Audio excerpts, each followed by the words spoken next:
नमस्ते, नमस्कार, आदाब, सत श्री अकाल। आप सभी का स्वागत है मेरे यूट्यूब चैनल हिस्ट्री विद विवेक में। आज हम यूजीसी नेट पेपर 1 के अंतर्गत सबसे महत्वपूर्ण टॉपिकों में से एक आईसीटी से संबंधित 10 महत्वपूर्ण ऐसे प्रश्नों का पोस्टमार्टम करेंगे जैसे आपको लगेगा कि आप एनटीए के एग्ज़ाम हॉल में बैठे हो। बिल्कुल वैसे ही प्रश्न रहेंगे। चलिए आज का वीडियो हम आरंभ करते हैं। उससे पहले जो लोग चैनल पे पहली बार आए हैं, लाल बटन दबा के चैनल ज़रूर सब्सक्राइब करें और साथ ही में आप बेल आइकन प्रेस कर दें ताकि आपको पेपर 1 के सभी वीडियो आपके पास तुरंत पहुंच जाए। चलिए आज का वीडियो हम आरंभ करते हैं। हमारा आज का पहला प्रश्न है, निम्नलिखित में से कौन सा प्रमाण पत्र डिप्लोमा, डिग्री, मार्कशीट आदि सभी शैक्षणिक पुरस्कारों का एक ऑनलाइन स्टोर हाउस है। मतलब ये कहना चाह रहा है कि इनमें से कौन सा ये मतलब कि हमारे जो शैक्षणिक उपलब्धियां रहती है, हमारे जो हम कुछ अर्जित किए रहते हैं 10th 12th ग्रेजुएशन, इंजीनियरिंग, पत्रकारिता, कुछ भी, तो उसको ये सब ऑनलाइन रूप में संग्रहित रखता है। तो ये जो काम करता है, ये काम करता है राष्ट्रीय शैक्षणिक डिपॉजिटरी। आपको बताओ कि 27 अक्टूबर 2016 को केंद्रीय मंत्रिमंडल द्वारा डिजिटल इंडिया कार्यक्रम के तहत उच्च शिक्षा संस्थानों द्वारा दिए जाने वाले प्रमाण पत्रों, डिग्रियां और इसी प्रकार के अन्य शैक्षणिक प्रमाण पत्रों हेतु राष्ट्रीय शैक्षणिक निक्षेपागार, हिंदी में इसको बोलते हैं और इंग्लिश में इसको बोलते हैं नेड, NAD, ये 2016 में गठन और 2018 से कार्य शुरू किया था। नेड का full form national academic depository.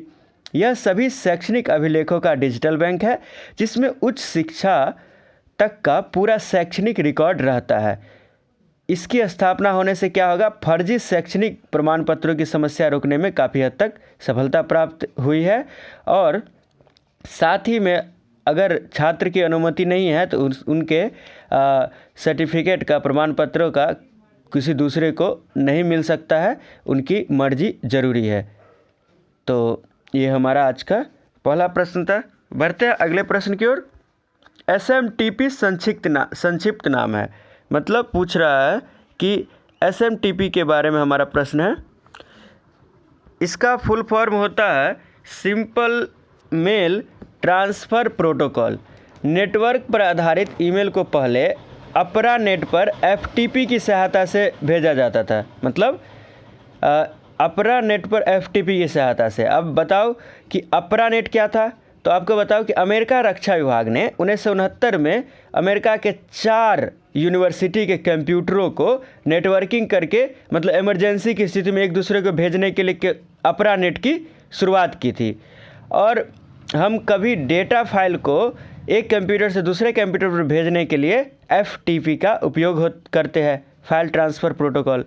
तो ये जो हमारा सेंटेंस था कि नेटवर्क पर आधारित ईमेल को पहले अपरा नेट पर FTP की सहायता से भेजा जाता था, अब यही काम किसके द्वारा होता है, SMTP के द्वारा, यानी सिंपल मेल ट्रांसफ़र प्रोटोकॉल के द्वारा। ठीक, अब हम देखते हैं कि हमारा अगला प्रश्न क्या है। किसी भवन के अंदर लगाया जाने वाला कंप्यूटर नेटवर्क है।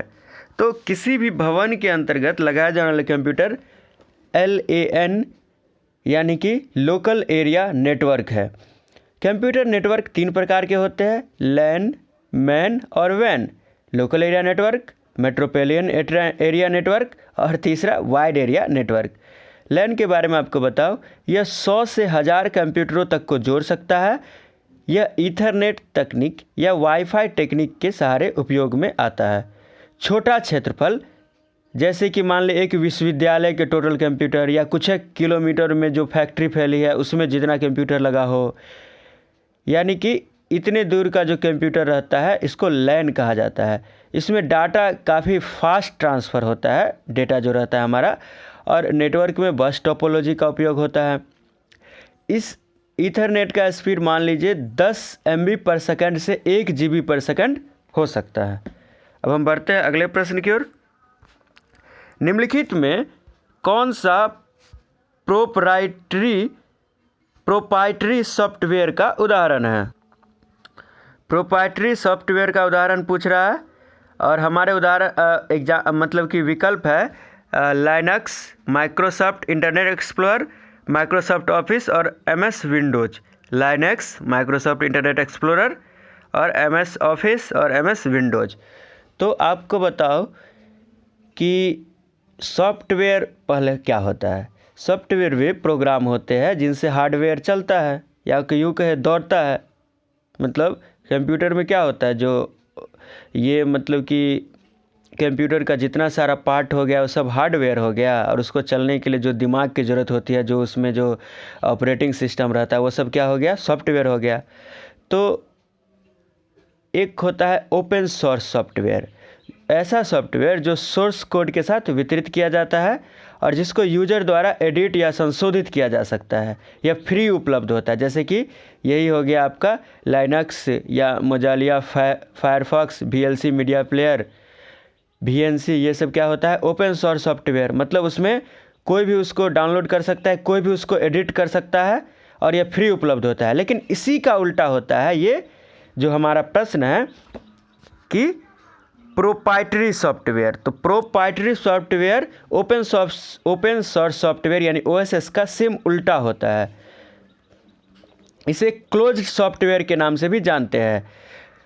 ये कॉपीराइट सॉफ्टवेयर होता है और इसका मालिक या निर्माता जो होता है यह उसी की प्रॉपर्टी होती है। इसमें हम कुछ एडिट नहीं कर सकते, संशोधन नहीं कर सकते और न ही इसके यूजर कोड को एक्सेस कर सकते हैं। यानी कि यह विशेष हार्डवेयर, प्लेटफॉर्म या ऑपरेटिंग सिस्टम के लिए डिज़ाइन किया गया है।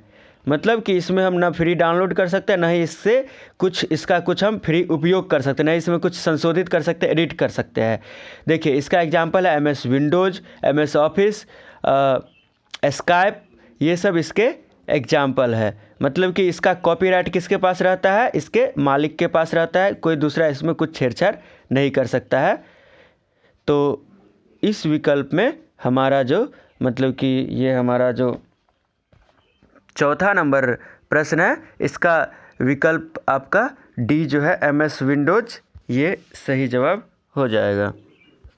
अब हम बढ़ते हैं अगले प्रश्न की ओर। ईमेल में BCC का प्रयोग क्यों किया जाता है। पूछ रहा है कि जब किसी को हम ईमेल भेजते हैं तो उसमें BCC इसका प्रयोग क्यों करते हैं।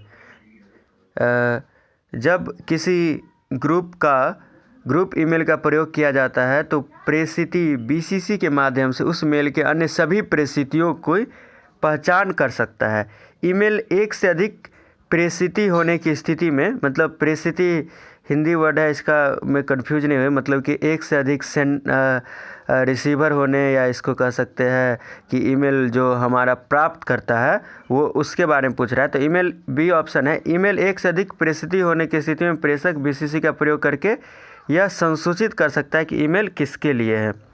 C, किसी मैसेज का प्रेषक BCC के प्रयोग से BCC फील्ड में प्रविष्टि प्रेषिती की पहचान अन्य प्रेषितियों से छिपा सकता है। D विकल्प है, प्रेषिती BCC का प्रयोग कर किसी मैसेज के अन्य सभी प्रेषितियों को देख सकता है। तो ये जो हमारा प्रश्न है इसका विकल्प C सही जवाब है। किसी मैसेज का प्रेषक BCC के प्रयोग से BCC फील्ड में प्रविष्टि प्रेषिती की पहचान अन्य प्रेषितियों से छिपा सकता है। अब ये जो इतना बड़ा हिंदी है, ये 2019 में पूछा गया प्रश्न है, तो इसको मैं आपको आसान भाषा में समझाऊं कि BCC यानी कि ब्लैक कार्बन कॉपी, वे लोग जो संदेश प्राप्त कर पाते हैं लेकिन इसकी जानकारी संदेश प्रेषक दूसरों को नहीं देना चाहता है। यानी कि जब हम कई लोगों के पास ईमेल भेजते हैं और आप चाहते हैं कि ईमेल लिस्ट का पता ना चले, मतलब कि जिन जिन के पास ईमेल गया है वह यह नहीं जानते हैं कि इसकी कॉपी और किस किस के पास गई है, तो हम BCC का प्रयोग करते हैं। वही CC जो होता है कार्बन कॉपी, इसमें लिस्ट को रिप्लाई का पता चल जाता है, लेकिन BCC में लिस्ट में रिप्लाई छुप जाता है। देखिए अगर आपको एक से अधिक लोगों को ईमेल भेजना है तो आप कॉमा का उपयोग कर एक साथ कई ईमेल एड्रेस डाल सकते हैं। CC का मतलब आपको 4 लोगों का अगर मान लीजिए ईमेल भेजना है और आप चाहते हैं कि चारों को पता चले कि किस किस को ये ईमेल भेजा गया है, तो आप सीसी का उपयोग करेंगे, यानी कार्बन कॉपी का। ये किसी कंपनी में उपयोग होता है कि सभी कर्मचारी को पता होता है कि ये ईमेल आया है बॉस की तरफ से और इस अनुसार से हमको काम करना है, ये उसको ईमेल गया, हम सबको मिल के काम करना है। ये बात किसी कंपनी में होती है, तो ये सीसी हो गया। और सेम इसका उल्टा बीसीसी होता है, यानी कि जिसको ईमेल प्राप्त होता है वो ये नहीं जानता है कि यह ईमेल और किसको प्राप्त हुआ है। तो ये सी विकल्प यही था कि किसी मैसेज का प्रेषक बीसीसी के प्रयोग से बीसीसी फील्ड में प्रविष्टि, मतलब कि किसको जा रहा है, प्रेषिति की पहचान अन्य प्रेषितियों से छिपा सकता है। अब आपको क्लियर हो गया होगा। अब फिर बढ़ते हैं हम अगले प्रश्न की ओर। और इस प्रश्न का तो आप समझ गए कि विकल्प सी इसका सही जवाब हो गया। अब हमारा अगला प्रश्न है 6ठा नंबर प्रश्न। ईमेल में त्वरित पुनर्प्राप्ति के लिए संपर्क जानकारी संग्रहित करने के लिए सुविधाजनक स्थान है। मतलब ये हमारा प्रश्न पूछ रहा है कि ईमेल में त्वरित पुनर्प्राप्ति के लिए संपर्क जानकारी जो हम संग्रहित करते हैं, किसी के बारे में कॉन्टैक्ट लिस्ट जो सेव करते हैं, उसके लिए कौन सा सुविधाजनक स्थान है, ये हमारा। तो इसका उत्तर हो जाएगा पता पुस्तिका। अब हम बढ़ते हैं अगले प्रश्न की ओर। निम्नलिखित में से कौन सा प्रारूप वीडियो फाइल प्रारूप नहीं है। वीडियो फाइल प्रारूप के बारे में पूछ रहा है। तो .3GP ये वीडियो फाइल प्रारूप है, .MOV ये भी वीडियो फाइल प्रारूप है, .MP4 ये भी वीडियो फाइल प्रारूप है, पर .JPEG ये वीडियो फाइल प्रारूप नहीं है। ये क्या है, एक इमेज के बारे में इस्तेमाल किया जाता है। अब क्या इस्तेमाल किया जाता है ये आपको मैं बताऊँ कि जब हम डिजिटल फोटोग्राफी की ओर रुख करते हैं तब उससे जो निर्मित फ़ोटो होता है वो फाइल .JPG फॉर्मेट में रहता है। ज्ञातव्य हो कि JPEG और JPG यानी दोनों क्या है, .JPEG लिखा रहे या .JPG लिखा रहे, ये दोनों क्या है, बराबर है, समान है। JPEG का full form joint photographic experts group, यानी कि डिजिटल फोटोग्राफी द्वारा उत्पादित छवियों के लिए .JPG फॉर्मेट का इस्तेमाल होता है। इसका एक्सटेंशन आकार .JPG होता है। तो इस प्रश्न का विकल्प डी सही जवाब हो जाएगा। अब हम फिर बढ़ते हैं अगले प्रश्न की ओर। जब कोई संस्थान अपने उत्पादों के विज्ञापन के लिए बिना आपकी अनुमति को आपको ईमेल भेजे, इसे कहते हैं फिशिंग, स्पैम, जंक मेल या वायरस। तो यह जो होता है ईमेल स्पैमिंग होता है, इसी को जंक मेल भी कहते हैं। आप देखते हैं कि आप कुछ भी मोबाइल पे सर्च करते हैं गूगल पर, जैसे आप किसी कपड़ा के ब्रांड के बारे में सर्च किए या UGC नेट के बुक या पेपर 1 के बुक के बारे में सर्च किए, तो आप देखिएगा कि आपका जो मेल रहेगा उसका इनबॉक्स इस तरह के मैसेज से अपने आप आपको ढेर सारे मैसेज आने लगेंगे इससे संबंधित कि फलाना कपड़ा का सेल फ्लिपकार्ट पे है, अमेजन पे है, या UGC नेट का बुक आपके फ्लिपकार्ट पे, अमेजन पे, ऐसा कई सारे मेल आपको आ जाएंगे।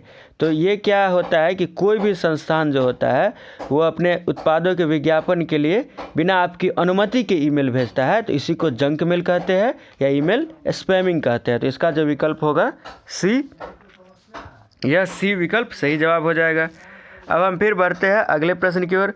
कंप्यूटर के संदर्भ में निम्नलिखित में से कौन सा फिशिंग को सर्वाधिक अच्छे रूप में व्याख्यायित करता है। मतलब ईमेल के क्षेत्र में, जो कंप्यूटर के क्षेत्र में फिशिंग होती है, उसको कौन सा विकल्प सबसे बेहतर तरीके से बता रहा है। किसी सिस्टम पर संस्थापित एक दुर्भावनावश प्रोग्राम जो पहचाने जाने से बचने के लिए गुप्त पड़ा रहता है। हमारा बी विकल्प है किसी नेटवर्क से किसी कनेक्शन पर सामान्य प्रमाणीकरण प्रक्रियाओं को बाईपास करने की विधि, या अनेक प्रेषितों को भेजे संदेशों का एक प्रकार का थोक ईमेल, या एक विश्वसनीय व्यक्ति छद्मवेश बनाकर दुर्भाव से संवेदनशील जानकारी हासिल करने का प्रयास करता है। तो आपको इसका मैं उत्तर बताऊं, ये जो फिशिंग है आपका, ये होता है विश्वसनीय व्यक्ति छद्मवेश बनाकर दुर्भाव से संवेदनशील जानकारी हासिल करने का प्रयास करता है। आपको मैं इसको डिटेल में बता दूं कि ये है कि इसका फिशिंग का उद्देश्य होता है यूजर का name, password, credit card details आदि जानकारी की चोरी करना।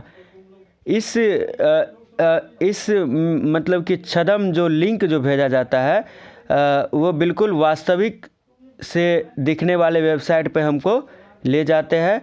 तो ये जो काम होता है ये सारा फिशिंग में आता है। मतलब कि आपको ऐसा लिंक आएगा कि वो आपको बिल्कुल आपके वास्तविक दिखने वाले वेबसाइट पे ले जाएगा और आपका सारा डाटा ले जाएगा। जैसे कि आप लोग फेसबुक यूज करते हैं तो आप लोग देखते होंगे कि आपको कई प्रकार के आप किस सेलिब्रिटी की तरह दिखते हैं, कई प्रकार का आपको मतलब कि लुभावने वाला विज्ञापन रहता होगा कि जानिए कि आपको कितने लोग प्यार करते हैं।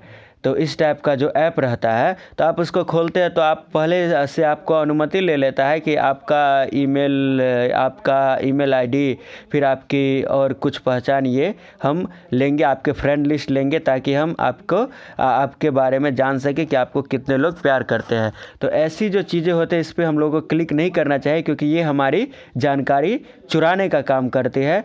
तो ये सब कंप्यूटर में फिशिंग होता है। अब हम बढ़ते हैं हमारे अगले प्रश्न की ओर कि मानव और कंप्यूटर के बीच हो रहे संवाद के विभिन्न रूप होते हैं। मानव और कंप्यूटर के बीच हो रहे संवाद के विभिन्न रूप होते हैं। मानव मशीन वार्तालाप, द्विकोणीय संवाद, डिजिटल बातचीत और अंतर सक्रियता।